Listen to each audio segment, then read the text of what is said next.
Hello, my fellow chatterers and book hoarders, and anyone else who's popped in because you're curious or you're lost.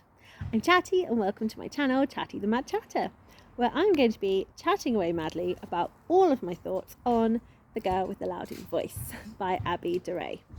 So I finished reading this on Friday, and I love this book. I had a really good time reading it. It is an adult contemporary, and it was published in 2020, and it was set in 2019. Can't speak now. It was set in 2015 in Nigeria. The author Abi Dare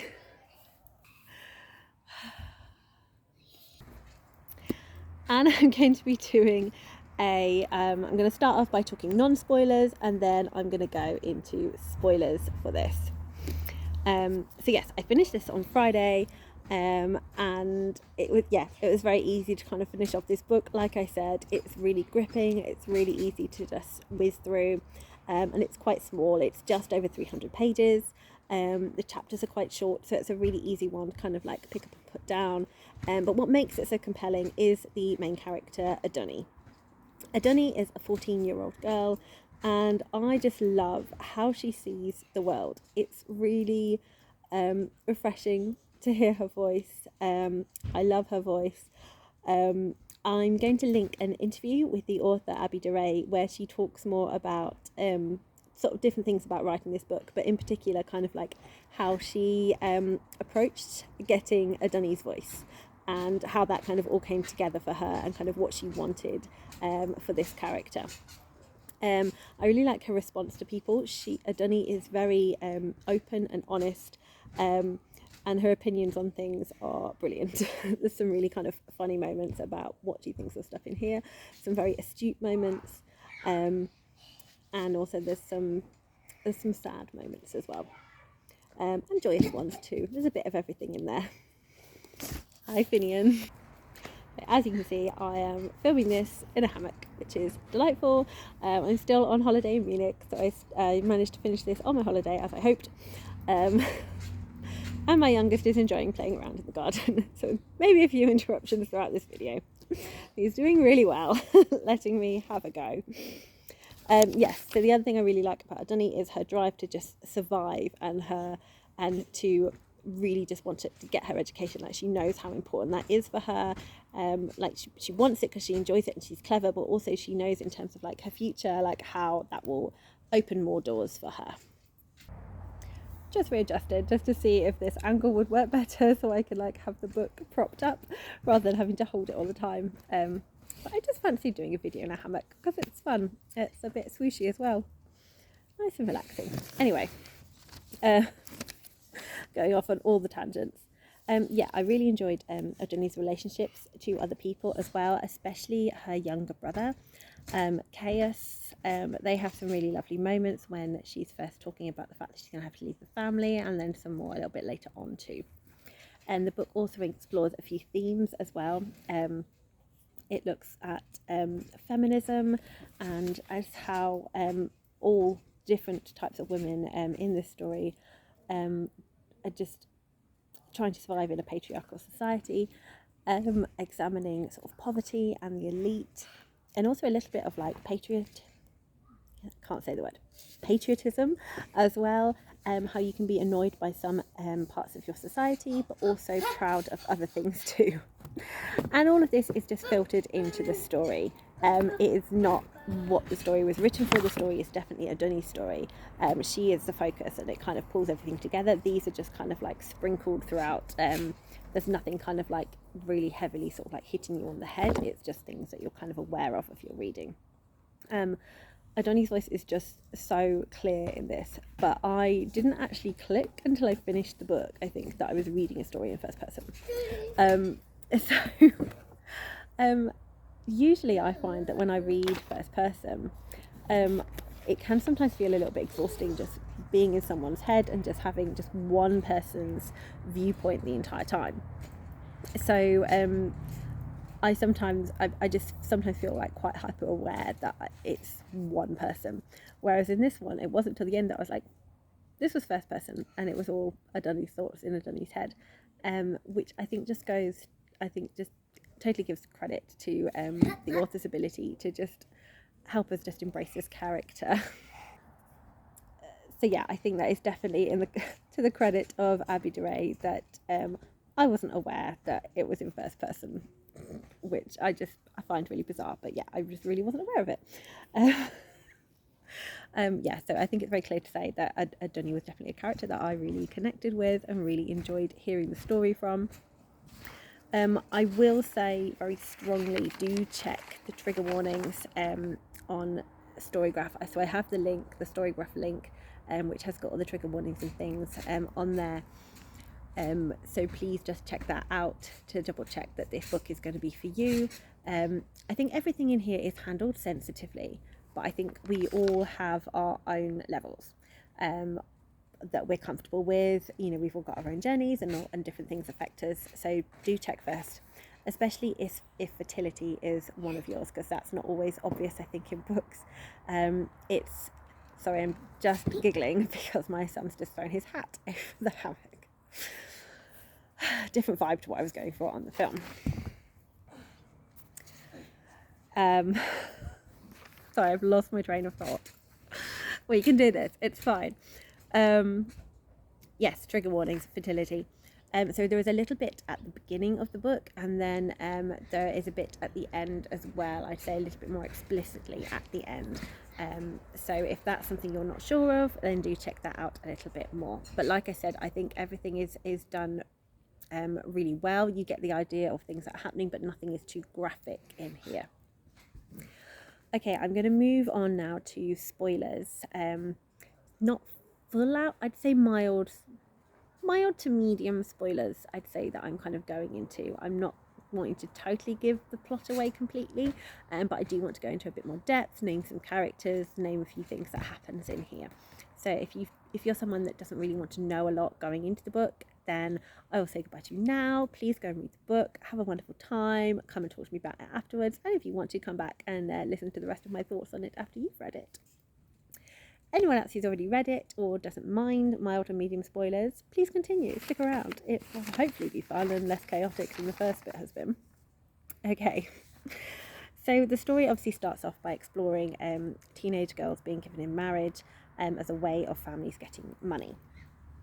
And one of the things that really struck me is when Dunny is kind of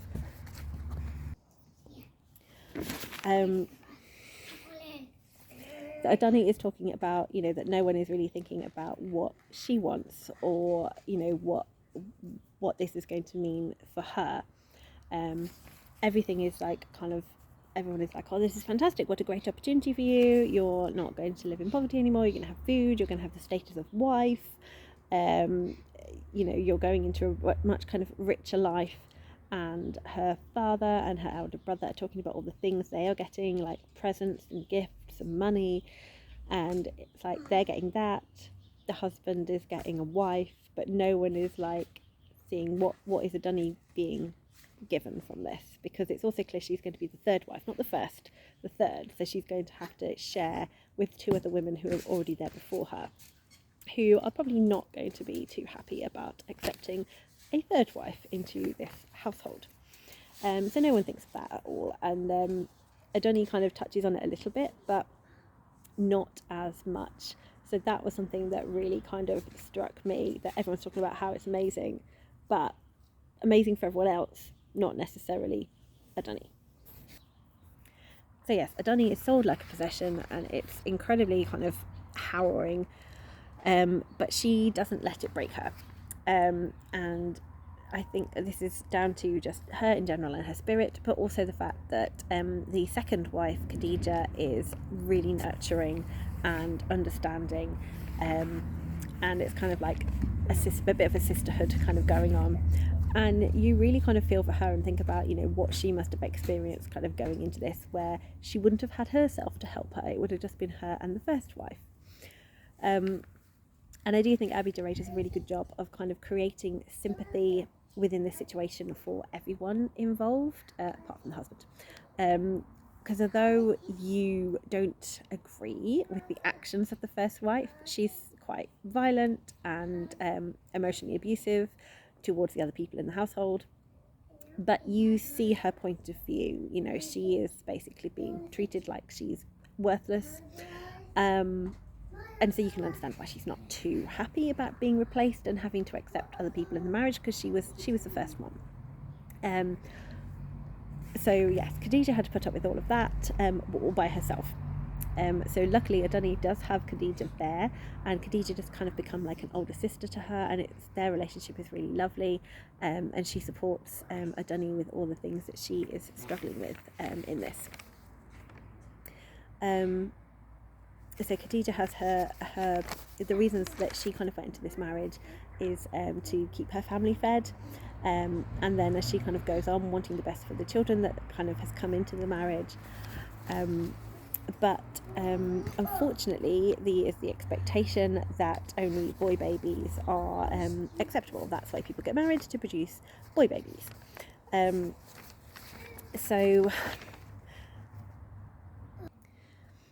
And this need and expectation to produce boy babies kind of drives Khadija to desperation, because she's had 3 girls, and the husband is basically this is your last chance, and is also expecting Dunny to produce boy babies as well.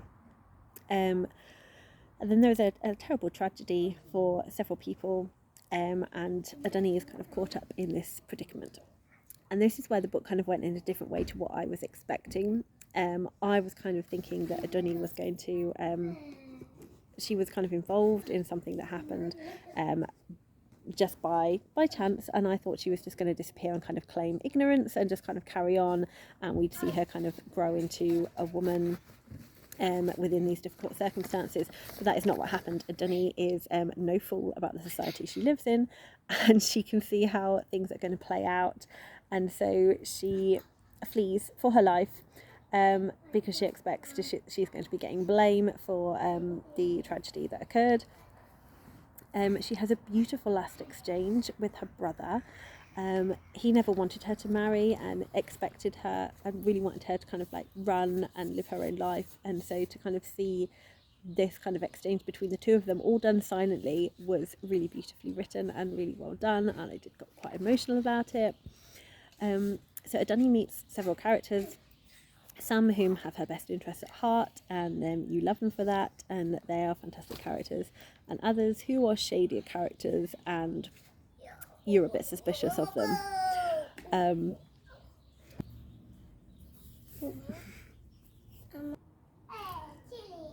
So Dunny endures another hardship, and this time it's modern slavery. I was originally concerned... Okay, that's good. Gonna give her a gentle stroke though. Chili is the cat that we're cat sitting for.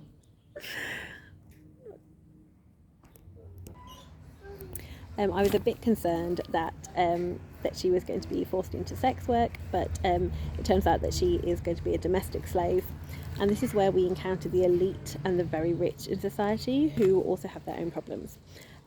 Big Madam, the employer, is the epitome of money can't buy happiness. And she is a very frustrating character, because her behaviour is appalling, like really terrible, especially to Dunny. But there's moments where she has potential, where she shows glimmers of really good qualities, and you feel she should be an ally to Dunny, but she isn't. But she's done, like, you know, she's built up her business from scratch. She's this sort of like savvy provider for her family and her kids, but she's in this abusive relationship, and sadly buys into this status that having no husband is a terrible thing, even though her life would be so much better if she ditched him. Also, one of the residents in the area, a woman called Tia, befriends Dunny, and again, I love their relationship. She's like an older sister figure, and she has troubles in her life as well. And Dunny also helps her too. And I love that you have this sort of rich, educated person who is also helped and benefited by... Mama, guess what? What? Chili nearly licked me. So yes, this rich, educated woman also benefits from someone who appears to have literally nothing. but Dunny really does change her life with her friendship and her different way of seeing the world. So they are both really beneficial to each other, and I just think that is really, really lovely to see. You also get to see some moments of joy, like the marketplace and schemes to sort of improve people's life, as well as a terrible, shocking practice in the name of religion. And Dunny points out that this actually makes God sad. So there's a lot going on in this book. So I'm nearly done with the spoilers, and I realised there was one last thing I wanted to say that was a non-spoiler. But I'm just going to read you this really emotional moment as well that really highlights this fantastic writing style. Even though my whole body is tired and my eyes are calling me to be sleeping, I pick a paper and pen and try to write the essay. At first, I write it anyhow. What my name is, where my mama bore me, how my papa and brothers are living in Acadie. I tell a story of a life with small money, but a lot of happiness. Make up all the good things I can make up in my head. But when I finish writing it and I read it, I feel sick in my stomach. It is full of so many lies. The paper looks like it is swelling up, about to burst. Write your truth, Miss TSA, your truth. I tear to pieces the paper and throw it to the floor. Then I swim deep inside the river of my soul, find the key from where it is sitting full of rust at the bottom of the river, and open the lock. I kneel down beside my bed, close my eyes, turn myself into a cup, and pour the memory out of me. And then skipping a bit so I don't give you spoilers. I try to think of a good title for the essay, something catching, but no more words are coming to my head. My brain is no more having strength to think. And so I use the first title that is coming to my tired mind.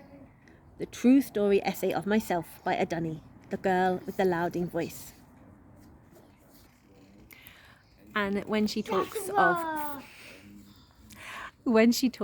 finishing it, I just felt like it was a really big moment for her, and I got quite emotional reading it. So yes, I wanted to read you that because, well done with your 2 more jumps, that's fantastic. I wanted to share with you the bit that made me feel emotional, but also highlight again how fantastic I think Abi Dare's writing is. Okay, that is the last spoiler I have. I've got toys being flung at me. The one moment I wanted to talk about on non-spoilers is that within this book there are definitely moments of tension. There are moments where you're feeling scared for the characters, where there are moments of... Hi, Miles Morales. I've just finished. I've got 2 more things to do, 2 more things to say, and then I'll be with you. Okay, I promise. You've been so good. So there's moments of tension, moments where you fear for characters, moments of sadness and of joy throughout this book. And there is a little bit of a mystery as well towards the end.